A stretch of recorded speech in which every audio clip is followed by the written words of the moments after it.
उगता घाम पूरा देह भीज जाता, ए राजा गर्मी ना हमसे सहाता। उगता घाम पूरा देह भीज जाता, ए राजा गर्मी ना हमसे सहाता। हेने आई एगो बात बताई जी, बहुत गर्मी हो गया, एसी नहीं तो कूलर ही ला दीजिए, टेबल फैन ही ला दीजिए, हाथ पंखा ही ला दीजिए। खाना मांगिएगा हम भी करेंगे हैं।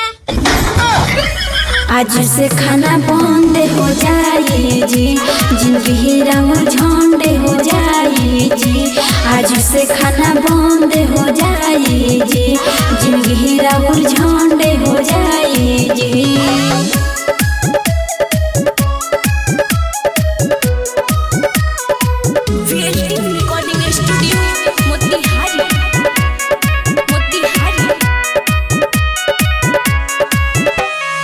जहिया से शादी के हमके ले आइला, ए राजा एको ना सहवक पुरैला।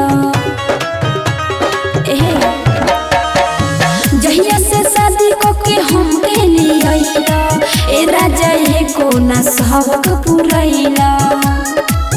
कैसे रहुआ के हम समझाई जी, हाथ पंखा ही ला दीजिए। खाना मांगिएगा हम भी करेंगे हैं।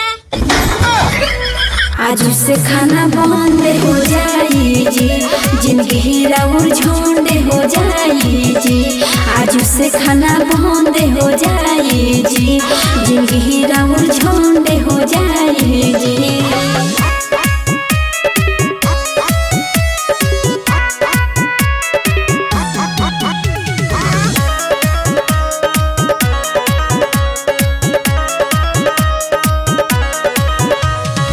चली ना रह जाओ कोनो शहर में, मनोगुता तयल बेस्टल के घर में।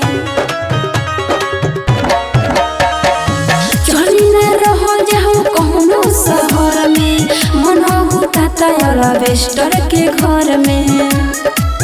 चंदना रजुना मन छछा नहाई जी, खाना मांगिएगा हम भी करेंगे हैं। आज से खाना बंद हो जाए जी, जिंदगी राउर झंडे हो जाए जी। आज से खाना बंद हो जाए जी, जिंदगी राउर झंडे हो जाए जी। घंटा डोलाइएगा। Recording studio Motihari.